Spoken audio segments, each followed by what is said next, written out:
अस्सलाम hello and welcome to sports room. मैं हूं आपका मेज़बान नजीबुल हसनैन। और नाज़रीन, जैसे कि आप जानते हैं कि पाकिस्तान और जनूबी अफ्रीका के दरमियान सीरीज़ का दूसरा वनडे इंटरनेशनल केप टाउन में जारी है, जहां टिम्बा बवूमा ने टॉस जीता और फील्डिंग का फैसला किया। और इस वक्त आप देख सकते हैं कि 38 फॉर 1 स्कोर है और एक बार फिर अब्दुल्ला शफीक कुछ ना किए बगैर आउट होकर चले गए। मेरे साथ स्टूडियो में मौजूद हैं आज स्पोर्ट्स कॉरेस्पॉन्डेंट शाहिद हाशमी साहब, और स्काइप पर हमारे साथ होंगे farmer fast bowler Abdul Rauf. तो शाहिद साहब, आपसे शुरू करते हैं। क्या सोचते हैं, जो पहली हमने मैच में जीत हासिल की उसके बाद एक्सपेक्टेशंस बहुत ज़्यादा बढ़ गई हैं, कैसा देखते हैं?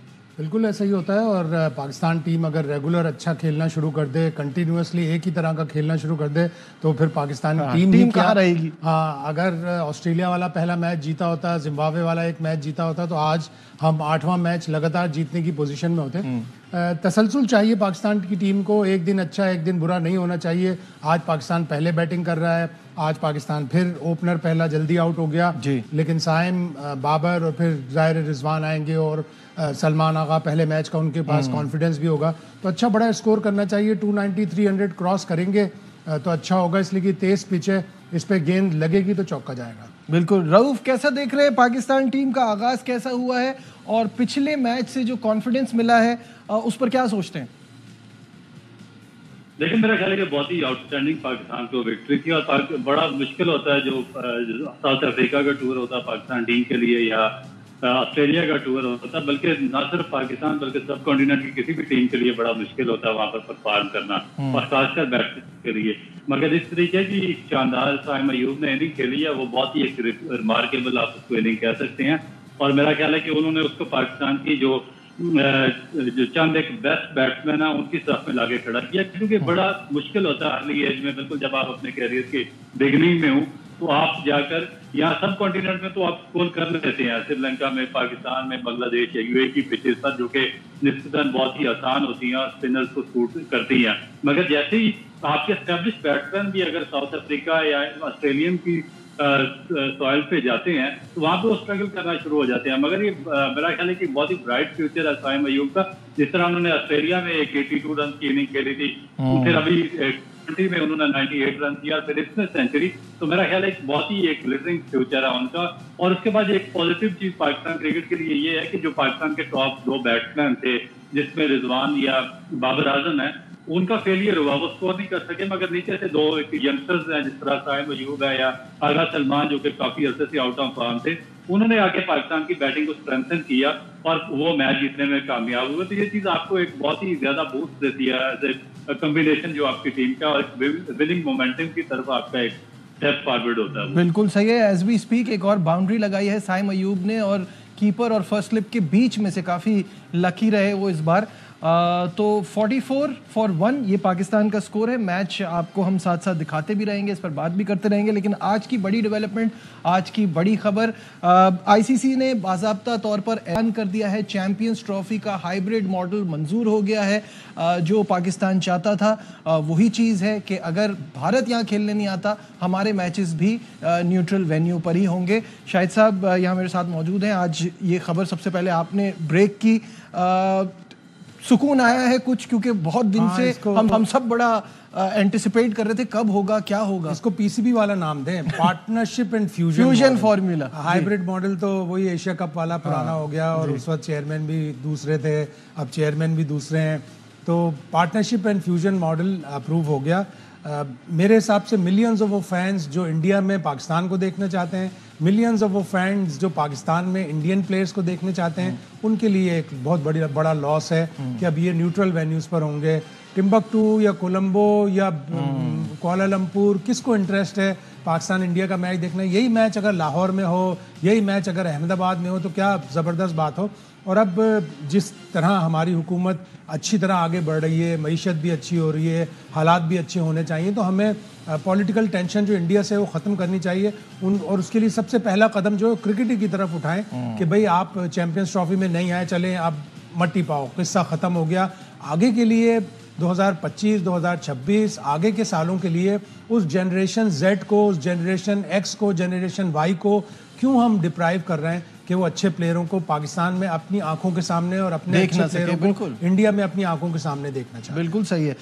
रऊफ, क्या कहेंगे, एक हमारे पास तो ऐसी सिचुएशन थी ना कि हम हर चीज़ को मान जाते थे, आसानी से हमको कन्विंस कर लिया जाता था, ऑप्शन इतने सारे होते नहीं थे।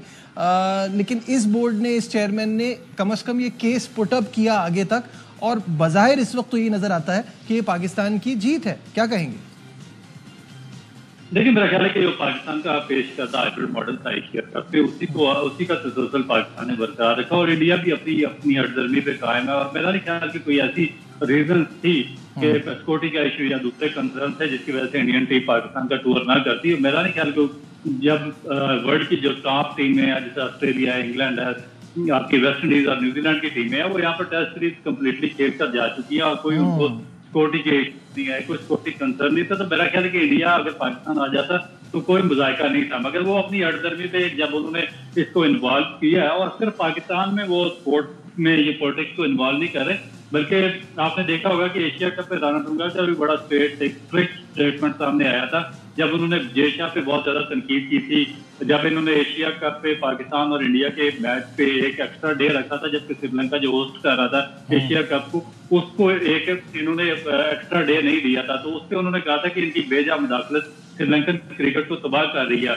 और बिल्कुल फिर इसी तरह होगा कि वर्ल्ड कप के बाद श्रीलंका को डी नोटिफाई कर दिया आईसीसी ने, क्योंकि सारा का सारा जो श्रीलंकन क्रिकेट बोर्ड था उसको मुअत्तल कर दिया गया। तो मेरा ख्याल है कि जो सियासत है उसको क्रिकेट से साइड पे रखना चाहिए और इंडिया को पाकिस्तान का टूर करना चाहिए था, क्योंकि पाकिस्तान भी 3 दफा इंडिया का टूर कर चुका है। तो अगर वो नहीं हुआ तो फिर ठीक है, हाइब्रिड मॉडल आप अपनी जगह पे खेले, अपने मैचेस दुबई में खेले, तो हम भी इंडिया नहीं जाएंगे, हम जो पाकिस्तान के मैचेस होंगे वो जाके श्रीलंका में खेल रहे हैं। तो इस तरीके से क्रिकेट को या स्पोर्ट्स को या जो स्पोर्ट्स के जो बिलियन ऑफ स्पेक्टेटर्स हैं इंडिया और पाकिस्तान के जो प्लेयर्स को देखना चाह रहे हैं, जिस तरह शाहिद भाई ने बात की है, बड़ी एग्जैक्ट दुरुस्त बात की है, तो उनको आप महरूम कर रहे हैं, उनको डिप्राइव कर रहे हैं अपने उनके फंडामेंटल जो बेसिक राइट्स हैं उससे। और स्पोर्ट्स में पॉलिटिक्स को इन्वॉल्व करना मेरा ख्याल है कि बहुत ही अफसोसनाक अमर है। देखिए, ये तो हम सब जानते हैं कि खेल में सियासत का कोई अमल दखल नहीं होना चाहिए, लेकिन जिसकी लाठी उसकी भैंस, वो जिस तरह से क्रिकेट बोर्ड चला रहे हैं और जिस तरह से वो इनफैक्ट आईसीसी चला रहे हैं, अब तो उन्हीं का डिक्टेशन चलता है। उसके बावजूद हम इस पॉइंट तक आए, ये एक पाकिस्तान के लिए मेरे ख्याल में कि पाकिस्तान ने एक बड़ा अच्छा अपना स्टेप रखा है। पॉइंट ये है कि क्या ये जो चीज़ें हैं कहीं कॉन्क्रीट में कुछ रिटन आपको मिलेगा, या ये कह देना कि क्योंकि आईसीसी के बोर्ड मेंबर्स के सामने ये बात हुई थी, इट्स नॉट इनफ। एग्रीमेंट और रेजोल्यूशन जो लिखा है आज क्रिक इन्फो ने, इसका मतलब है कि ये डॉक्यूमेंटेड है और पाकिस्तान इसीलिए इतने दिन लगे। आप समझे कि पूरा नवंबर का महीना निकल गया, दिसंबर का भी आधा महीना लग गया इस चीज़ में आने के लिए कि इसको रिटन में आना चाहिए। इसलिए कि पाकिस्तान में भी नहीं पता, अल्लाह करे मोहसिन नकवी रहें 2027 तक, या अगर कोई और दूसरा भी आता है तो इस मौके पर कायम रहे कि नहीं, हमने तो ये मौके पे हम इस पे डटे रहे थे और हमने जीता था। तो उस मौके पर चलने के लिए बड़ा ज़रूरी है। मैं सलाम पेश करता हूँ अपने कामरान अकमल भाई को, हमारे बहुत प्यारे से कामरान भाई हैं। उन्होंने बड़ा अच्छा एक सजेशन दिया था कि पहले न्यूट्रल वेन्यू पर बायलैटरल सीरीज शुरू हो और उसके बाद उस वक्त तक आईसीसी भी नाम अपने इवेंट में खिलाए इंडिया पाकिस्तान को जब तक बायलैटरल। और इस बयान ने नाकामी के पूरी इंडिया में हलचल मचा दी थी कि ये एक नया मौक़िफ़ आया और बड़ा स्ट्रांग मौक़िफ़ है कि आप बायलैटरल में जब तक ना खेलें, आप मल्टीनेशनल में भी ना खेलें। और एक जो सजेशन पाकिस्तान ने दी है जिस पर आईसीसी ने कहा है कि हमें एतराज़ नहीं है अगर दोनों मुल्क मिलकर ये फैसला कर लें कि एक ट्राई सीरीज़ हो जिसमें ऑस्ट्रेलिया, इंडिया, पाकिस्तान या इंग्लैंड हो या साउथ अफ्रीका हो, एक टॉप टीम हो, ट्राई सीरीज हो, न्यूट्रल वेन्यू पर हो, ताकि एटलीस्ट एक कदम तो आगे बढ़े ना। न्यूट्रल वेन्यू से बायलैटरल या ट्राईलैटरल सीरीज का आगाज करें ताकि फिर जो एक brand of cricket India Pakistan वो आगे बढ़े। और दूसरा है कि जब आप न्यूट्रल वेन्यू में आईसीसी के इवेंट का मैच खेलने को तैयार हैं तो फिर आपको ट्राई सीरीज कहीं और खेलने में क्या अपने यहाँ बुलाने पर तैयार हैं, अपने यहाँ बुलाते हैं। जब हम उसको ये कहते हैं कि जी डबल स्टैंडर्ड है तो कहते हैं नहीं, हमारे यहाँ सिक्योरिटी का कोई मसला नहीं है इसलिए हम बुलाते हैं। तो आप ये भी तो कहते हो कि पाकिस्तान के ऊपर तरह तरह के इल्ज़ाम लगाते हो, दखल दरअंदाजी के बहुत सारे और दूसरे जो हम अपने मुंह से रिपीट भी नहीं कर सकते, इतने सख्त इल्ज़ाम होते हैं। जब आप सब कुछ लगाते हो तो फिर पाकिस्तान टीम को क्यों बुलाते हो? बिल्कुल सही बात है। रऊफ, ये जो ट्राई सीरीज की बात हो रही है और ये तमाम चीज़ें, इस पर क्या सोचते हैं आप? देखिए, मेरा ख्याल है कि इसको ये बर्थ नहीं चाहिए और इस तरह के कोई ना कोई इवेंट होना चाहिए, क्योंकि कब तक आप जो दोनों कंट्रीज हैं उसके जो अवाम है जो बहुत ज्यादा क्रिकेट को तंग करते हैं उनको आप डिप्राइव रखेंगे। और मेरा ख्याल है कि एक बड़ा एग्जैक्ट था जो 2000 जब पाकिस्तान ने 14 में जो बिग थ्री के लिए इंडिया को वोट दिया था, तो पाकिस्तान ने बड़ा ही पॉजिटिव जेस्चर का मुजाहरा किया था। और उसके बाद ये पाकिस्तान की तरफ मेरा नहीं ख्याल कि पाकिस्तान को कोई इस तरह की शिकायत, क्योंकि ऑलरेडी पाकिस्तान तो 4 दफा इनकी तरफ दोस्ती का हाथ बढ़ा चुका है और क्रिकेट में पाकिस्तान ने कभी भी पॉलिटिक्स को इन्वॉल्व नहीं किया। पाकिस्तान ने जब इनको वोट दिया था तो उसके बाद इंडिया ने खुद ही बायलैटरल सीरीज का कहा था, जो आपकी 6 सीरीज होनी थी, जिसकी 2017 में पहली यूएई में होनी थी। तो मगर उसके बाद फिर इंडिया में जब बीजेपी की गवर्नमेंट आई तो उसके बाद वो सारी चीजों से मुकर गया। तो अब ये उसी मेरा ख्याल है कि पाकिस्तान को किसी तीसरी चीज को इन्वॉल्व नहीं करना चाहिए या किसी और चीज को इसका तसलसल उधर से शुरू करना चाहिए जहां से टूटा था।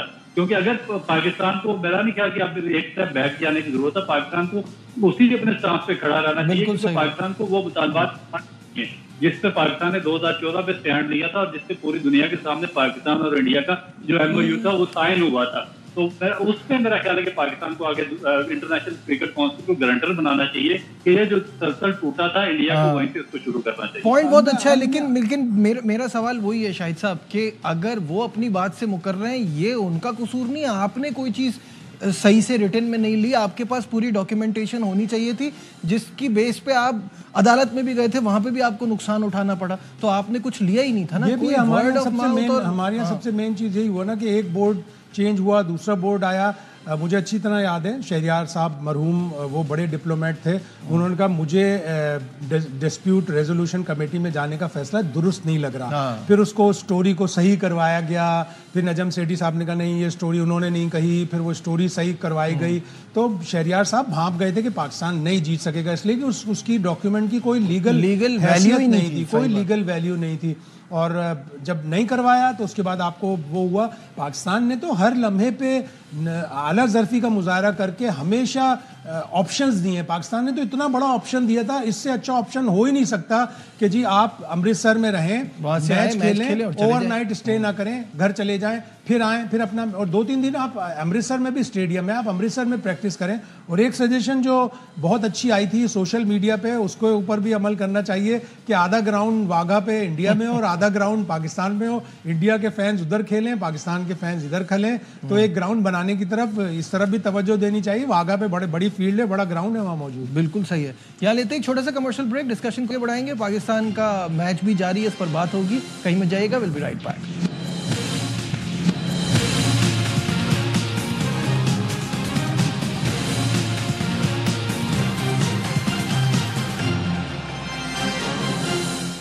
टाइम ने अच्छा शॉट मारा था, लेकिन अगर थोड़ा सा उसमें और फोर्स होता तो बिल्कुल बाउंड्री की लाइन पे हुआ है, क्लियर हो जाता। जैसे उन्होंने छक्का मार के 100 किया था उसी तरह का शॉट था, लेकिन वेल डन। फियरलेस क्रिकेट खेल रहे थे साइम, और उम्मीद यही की जाती है कि अल्लाह करे साइम अयूब अब उन प्लेयरों की तरह, हमारे बहुत से प्लेयर ऐसे आए और उनको हमने इंज़मामुल हक से तशबीह देनी शुरू कर दी, वसीम अकरम से तशबीह देनी शुरू कर दी, इनको सईद अनवर से मिलाया जा रहा है, इसको भी सईद अनवर से नहीं और पता नहीं डेविड वार्नर से और डॉन ब्रैडमैन से पता नहीं किस से मिला देंगे। लेकिन अच्छा लेवल हेडेड लड़का है और इसके साथ कोचिंग में मसरूर है। मसरूर इसको अंडर 16 अंडर 14 लेवल से जानता है, तो इसको अपने लाइव मनाज़िर अगर दिखाएं तो बड़ी जोरदार बॉल लगी है मोहम्मद रिजवान को।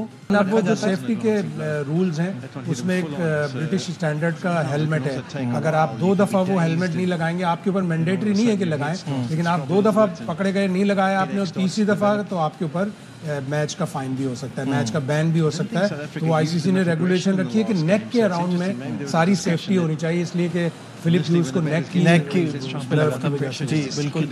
रऊफ देख रहे हैं आप, ये जो बॉल लगी है रिजवान को, एक बाउंसर पे इन्होंने अपनी आंखें हटा ली, बॉल से कांटेक्ट में नहीं रहे, ग्रिल पे लगा। देखिए मेरा ख्याल है कि बड़ा एक सीरियस होता है, कोई भी आपको जो फेस पे चोट लगती है तो उसमें कुछ भी हो सकता है इसमें। तो इसलिए आईसीसी ने जो जितने भी प्रोटेक्टेड गियर्स रखे हैं उनको उन्होंने बड़ा स्ट्रिक्टली उसको उन्होंने कहा कि इसको इस्तेमाल करना चाहिए और जितने भी प्रोटेक्टेड सिस्टम से आपको उसको इस्तेमाल करना चाहिए। और दूसरी चीज जहाँ तक आप बात कर रहे थे साइम अयूब की, तो मेरा ख्याल है कि इसको इतना जल्दी नहीं है किसी भी अपग्रेड के साथ मिलाना, क्योंकि जो पास में थे जिनको आप लाते रहे हैं बड़े ग्रेड्स के साथ, उनकी परफॉर्मेंसेस थी एक दो मैचेस में यहाँ पर सब कॉन्टिनेंट की पिचेस पर। यूएई में आपने उनके मैचेस खिलाए हैं ज्यादातर, और यूएई में आपको पता है कि फास्ट बॉलर बिल्कुल भी प्रोड्यूस करने में नाकाम रहते थे, ना सीम स्विंग होता था, ना उनके पास बाउंस होता था। क्वालिटी साइम अयूब की ये है कि उनकी परफॉर्मेंस अभी तक सामने आ रही है ऑस्ट्रेलिया और साउथ अफ्रीका जैसी बाउंसिंग और सीमिंग ट्रैक पर, और वर्ल्ड के बेस्ट जो अटैक है उसके सामने उनकी परफॉर्मेंसेस सामने आ रही हैं। और आपको याद होगा पाकिस्तान के कई ऐसे एस्टेब्लिश बैट्समैन थे जो कितने अर्से से पाकिस्तान टीम के साथ भी रहे, मगर जब वो मामले का टूर करते थे तो उनके लिए बड़ा मुश्किल हो जाता था इन बाउंसी पिचेस के साथ हार्ड बॉलिंग को खेलना। तो इसलिए ये मेरा ख्याल है कि ये सबसे डिफरेंट है और ये सबसे क्वालिटी प्लेयर्स जो मैंने देखे काफी अर्से के बाद पाकिस्तान टीम में आया। मगर अब सवाल उनको कैसे किया जाता है, उनको मेंटली किस तरीके से बूस्ट किया जाता है, उनको साइकोलॉजिकली किस तरीके से ट्रीट किया जाता है, और पाकिस्तान के लिए एक बहुत ही सक्सेसफुल प्रोडक्ट बनाना ये पाकिस्तान क्रिकेट बोर्ड, उसके कोचिंग स्टाफ और मैनेजमेंट का काम है। ये नहीं कि जिस तरह आपने अपने ऑस्ट्रेलिया में उनके साथ किया कि आपने उनको वनडे खिलाया और T20 में जहाज पर बिठाकर वापस पाकिस्तान भेज दिया और दूसरे से बात करते रहे। कैसे आप जो आपकी टॉप क्लास प्रोडक्ट होती है वो भी आप जाया कर देती हैं। तो मेरा ये पाकिस्तान क्रिकेट बोर्ड को मशवरा है कि कोई विजनरी लोग वहां पर रखें, ताकि आपके जो इतना जो टैलेंटेड नेचुरल यंगस्टर्स आते हैं उनको हाँ वो आगे जाएं, आगे बढ़े, इम्प्रूवमेंट आए, गेम और ज्यादा आगे बढ़े। लेकिन ये बात तो ठीक है कि इतनी यंग एज में फेयरलेस क्रिकेट जो हम कहते हैं ना, कभी हमने साइम को ये करते हुए नहीं देखा कि वो 40 पे हो तो 50 के लिए स्लो कर जाएं, 80 पे हो तो 100 के लिए स्लो कर जाएं। वो अपना गेम उनका चलता रहता है। चैंपियंस कप से पहले मेरी मिसबा से बात हो रही थी तो मिसबा ने यही कहा कि हमने 10 गेंदें दी हुई हैं कि भाई 10 गेंदों पे आपने अपना शो करना है, फेयरलेस क्रिकेट खेलनी है। आप 90 पे 90 पे ऑल आउट हो जाए टीम, लेकिन इंटेंट शो करे कि वो 90 रन हमने 7 ओवर में 8 ओवर में बनाए। तो अगर इस तरह की मेंटालिटी पाकिस्तान के नए प्लेयरों में आना शुरू हो गई हैं, इस चैंपियंस कप में कुछ अच्छे प्लेयर नजर आए हैं। जैसे मैंने कल ताहा का जिक्र किया था, साद मसूद का तस्करा किया था, हसन नवाज, मिर्जा ताहिर बेग, ये लड़के बहुत अच्छे हैं। शाहिद अजीज एक फास्ट बॉलर अच्छा है जो नीचे आके हिटिंग भी कर लेता है। तो इस तरह के अगर आपको 10-12 लड़के मिले, आप उनको शाहीन्स में डालें, उनको डेवलप करें, ग्रूम करें। अब जिस तरह दूसरी क्रिकेट बहुत आगे चली गई कि 150-160 के स्ट्राइक रेट से खेलें, तो हमें उन्हें मैच करना है। बिल्कुल सही है। रऊफ, आखिरी सवाल आपसे यही है कि इस वक्त पाकिस्तान टीम के दो सबसे एक्सपीरियंस और स्टार प्लेयर्स खेल रहे हैं, बाबर आजम हैं और कप्तान मोहम्मद रिजवान है। इन पे ये थोड़ा सा क्रिटिसिज्म होता है कि मैच को स्लो करते हैं। अब क्या स्ट्रैटेजी होनी चाहिए यहाँ से? देखिए अभी तो मेरा ख्याल है कि जो उन पे क्रिटिसिज्म होता था, अगर वो उसको सच साबित कर दे तो पाकिस्तान बेहतर तरीके से परफॉर्म कर सकता है। क्योंकि अब इस टाइम पे एक जो लंबी पार्टनरशिप है वो बिल्ड करने की जरूरत है, और अगर ये 50 ओवर तक जाते हैं तो फिर भी पाकिस्तान को 60-70+ रन करने में कामयाब होगा। क्योंकि जो नीचे आपके बाकी प्लेयर्स है मिडिल ऑर्डर में, उनको इतना बड़ा एक्सपोजर नहीं है साउथ अफ्रीका या ऑस्ट्रेलिया की कंडीशन में खेलने का। तो इसलिए अगर इनमें से कोई आउट हो गया, क्योंकि ये दोनों एक्सपीरियंस प्लेयर हैं, काफी दफा वहां पे टूर चुके हैं, तो अगर इनमें से कोई आउट आपके लिए बड़ा मुश्किल हो जाएगा कि 50 ओवर्स को आपको सरवाइव करना। शाहिद साहब, आपसे भी यही सवाल कि अब यहाँ से कैसे लेके जाना है, क्योंकि जो रऊफ कह रहे हैं आई एग्री कम्प्लीटली कि हमारा जो मिडिल ऑर्डर है उसमें भी बहुत मसले हैं। अभी कामरान गुलाम भी रन कर रहे हैं, कभी करते हैं कभी नहीं करते। नीचे तो आपको चांस मिलेगा, लंबा कामरान को चांस मिलेगा, लंबा इरफान को चांस मिलेगा। इस मैच की बात कर रहा हूँ कि लंबे ओवर खेले, 50 ओवर्स तक जाए, 260+ कोई भी टोटल होगा तो पाकिस्तान की बॉलिंग इतनी अच्छी है कि 260+ के किसी भी टोटल को डिफेंड कर सकते। ठीक है, बहुत बहुत शुक्रिया। अब्दुल रऊफ हमारे साथ थे, शाहिद हाशमी साहब हमारे साथ थे। आज प्रोग्राम में बस इतना ही। दीजिए अपने मेजबान नजीबुल हसनैन को इजाजत। अपना बहुत ख्याल रखिए। अल्लाह हाफ़िज़।